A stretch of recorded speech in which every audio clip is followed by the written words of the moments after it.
स्वागत आहे पायलच्या स्पेशल ब्लॉगमध्ये. तर आता तुम्हाला सगळ्यांना पायलचे व्हिडिओ जर्नी तिचे सगळं काय काय आहे ते सगळं ऐकायला खूप आवडायला लागले. तर बरेच जणांच्या अशा कमेंट पण होत्या की तुम्ही पायलवरच व्हिडिओ बनवा आणि ते तुम्हाला आवडते म्हणून आम्ही आज पण पायलवरच व्हिडिओ घेऊन आलो. तर ह्याच्या अगोदर मी एक ब्लॉग शेअर केला आताच हॉस्पिटलवरून आल्यानंतर आणि पायलच्या डान्सचा व्हिडिओ, तो तुम्ही जाऊन नक्की बघा. तर आता पायलच बोलणार आहे. तर पायलला हा सगळ्यात मोठा हा प्रश्न की पायलला मोतीबिंदू कधी झाला ना, आम्हाला ते कधी समजलं आणि कसं समजलं ते मला तर नाही लवकर समजलं. तिला कसं तिला पण समजलं नव्हतं. मला नव्हतं समजलं, मला मॅडमने बोलल्या. तिला ते कसं समजण्यात आलं तर काय झालं, पायल ह्याच्यात जॉब करते पार्लरमध्ये. तर मग ती रेग्युलर आपले कस्टमर करत असायची. मग खूप साऱ्या कस्टमरचे ओरड येत होते की आयब्रोज इथून अशा कट होतात, इकडून कट होत्या, छोटे छोटे तिला छोटे छोटे हेअर असे दिसत नव्हते. मग तिला मॅडम ओरडायची. मग तिला पण असं वाटायचं की मी बरोबर करते, मॅडम मला का ओरडतात. मग ही नेहमीच म्हणायची मी एवढं काम करते छान आणि मॅडम मला ओरडतात. तर मग नंतर हिला स्वतःच्याच लक्षात आलं की बाबा मला आता ते दिसत नाही. आणि मॅडमनी मम्मीला सांगितलं. मग ते मॅडमनी मला फोन केला, म्हणले तुम्ही पायलकडे लक्ष द्या, म्हटले की तिला खरंच दिसत नाही. तर मला असं थोडंसं राग आला. म्हटलं असं का म्हणतात माझ्या मुलीला की हिला दिसत नाही, असं नका काय पण म्हणू. मी ते दुर्लक्ष केलं. म्हटलं तुला दिसत नाही का गं, मी हिलाच ओरडले की तुला दिसत नाही का, असं का म्हणल्या मॅडम. त्या म्हणल्या अगं बघ ना, 1-2 कस्टमरचे केस राहिले की मॅडम मला ओरडतात. म्हटलं बरं ठीक आहे जाऊ दे असू दे. मग मी 1 महिना इग्नोर केलं. म्हटलं जाऊ दे काय पण म्हणतात. मग एकदा हे असेच आजारी पडले नेहमीसारखेच. तर नेहमीच ते आजारी पडत असते. मग आम्ही हॉस्पिटलला गेलो. तर बाहेरचा आवाज येत होता म्हणून थोडंसं बंद केलं, तरी पण येतोच.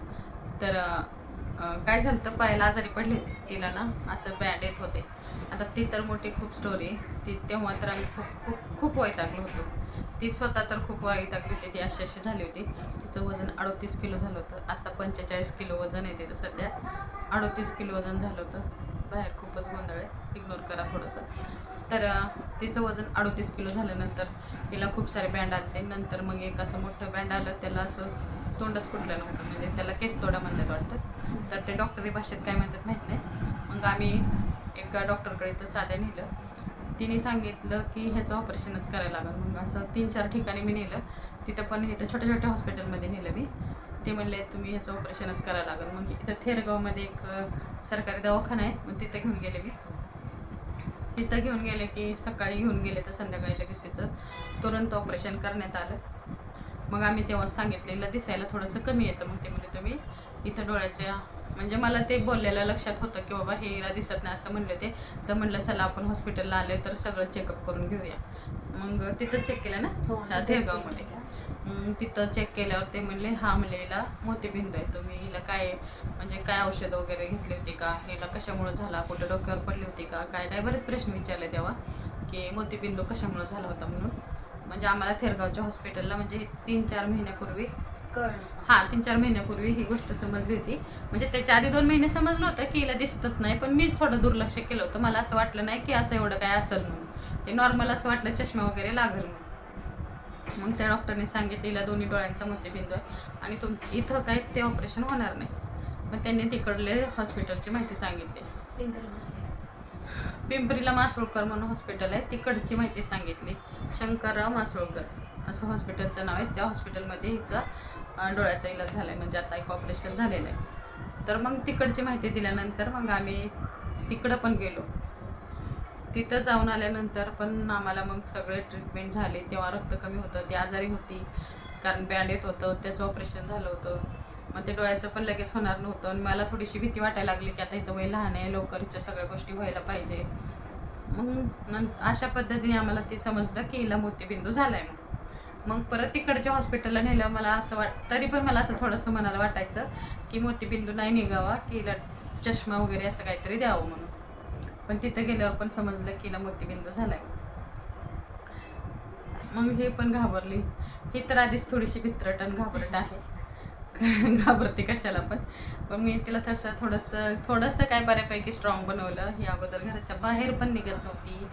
तिला आणि मी आणि तिच्या बहिणीने म्हणजेच प्रीतीने, दोघींनी आम्ही खूप सपोर्ट केला आहे तिला प्रत्येक गोष्टीला.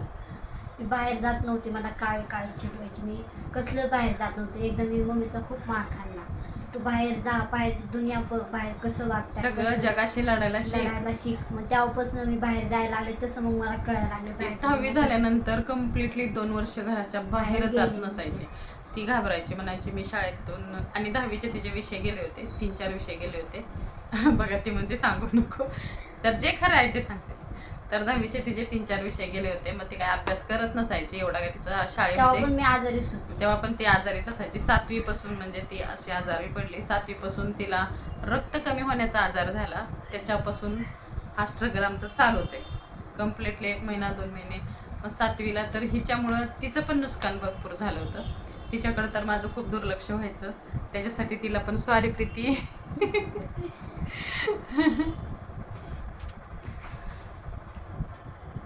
थोडंसं त्याच्यामुळे थोडं तिच्याकडे दुर्लक्ष झालं, रोहनकडे पण झालं.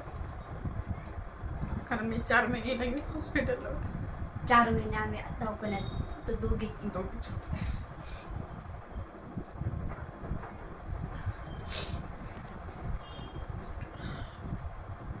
खूपच रडायला यायला लागलं. सगळे जुने दिवस आठवायला लागले. त्या स्ट्रगलमधून पण बाहेर आलो आम्ही.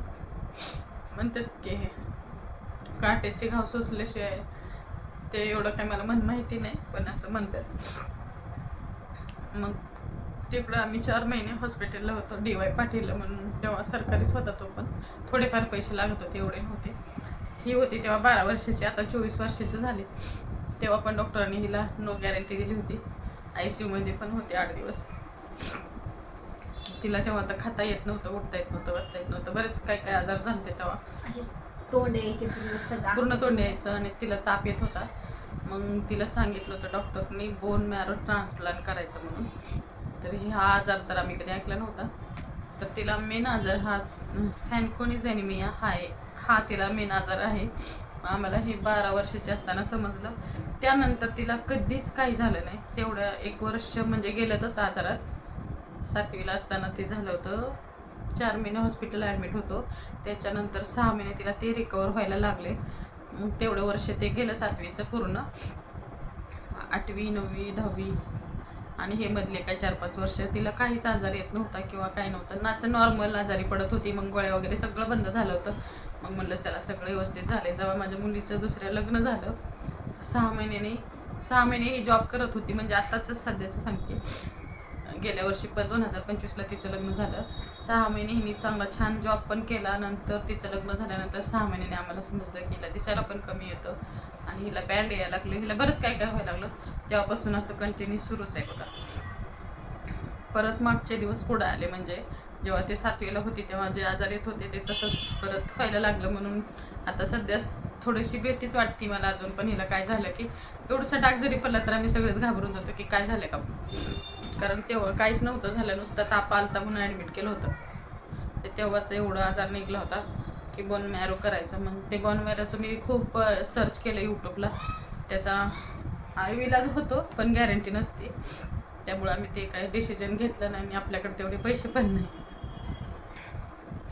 त्याचा विलाज होतो पण त्याच्याकडं म्हणजे आपल्याकडे तेवढे पैसे नाही आहे, म्हणून आम्ही तो विषय तिथंच बंद केला होता. म्हणजे जे असेल नशिबात जोपर्यंत आहे तोपर्यंत आम्ही असं आहे तसं तिला सांभाळू. ती पण म्हणली मला पण नाही ऑपरेशन करायचं. तेव्हा तिला थोडंफार चांगलं समजत होतं, 7वीला होती. आणि डॉक्टरांनी असं सांगितलं होतं की त्या बहिणीचं रक्त काढून हिच्यात हाडांमध्ये सोडायचं. पण ते ऑपरेशन इझी नव्हतं, ते दोघीसाठी बी धोकादायक होतं. मग त्यामुळं आम्ही असं विचार केला की दोघीचं जीवन धोक्यात. 2-3 वर्ष चांगल्या राहिले आणि तिकडून डॉक्टरांचा फोन आला होता सकाळीच. हा आम्ही त्या हॉस्पिटलमधून आल्यानंतर तिथं आमचे नंबर वगैरे होते दोघांचे पण. मग आमच्या आहोंचा नंबर खूप वर्षापासून म्हणजे जसं नंबर घेतलाय तोच आहे त्यांचा. तर खूप वर्षांनी म्हणजे मला असं वाटतं 3 ते 4 वर्षांनी त्यांना वाटलं ही पेशंट गेली असेल आतापर्यंत, काही नसेल म्हणून. कारण तिची कंडिशनच तशी होती त्यावेळेस. तिला आता आठवलं म्हणते ते सांगते. मग त्यांनी फोन करून विचारलं पायल पवार का, हां तुमचे ते पेशंट कसे आहे, गेली काय. त्यांनी डायरेक्ट असा प्रश्न केला की तुमची पेशंट गेली का. पण देव तारी त्याला कोण नाही मारी असं म्हणतात ना, तर ती अजून पण व्यवस्थित आहे आणि छानच राहणार. आयसीयू मधून बाहेर आले, आयसीयू मधून. आयसीयू मधून ती बाहेर आली, अजून पण ती छानच राहणार. हो. सगळ्या गोष्टी व्यवस्थित होणार. आता एका डोळ्याचं तर झालंय, दुसऱ्या डोळ्याचं झालं की ती म्हणते मी छान असं जॉब करणार, मी घरात बसणार नाही, तिला आवडत नाही घरात बसायला. मला जॉब आणि मी स्वतः पण तिला म्हणते तू घरात बसू नको, घरात बसले की सगळे विचार डोक्यात येतात, कारण मला स्वतःलाच घरात बसायला आवडत नाही. मी पण काही ना काही करत असते, मी छोटं मोठं काम करते, कारण घर आहे, मग संसार चालवायचं म्हणजे आपल्याला काही ना काही करायलाच लागतं. घरात बसून जमत नाही, एकट्याच्याने भागत नसतं, त्याच्यामुळं सगळ्यांनी मिळून केलं तर होतं. तर चला, आता व्हिडिओ खूप मोठा व्हायला लागलाय. मी अजून थोडीशी कहाणी काय राहिलेली असेल तर ती पुढच्या ब्लॉगमध्ये सांगते. तर व्हिडिओला असं सपोर्ट करत राहा. व्हिडिओ आवडला तर लाईक करा, शेअर करा आणि चॅनलला सबस्क्राईब करा. भेटूया पुढच्या व्हिडिओमध्ये. अजून थोडीशी पुढची कहाणी सांगायची राहिली, मी ती पुढच्या व्हिडिओमध्ये सांगते.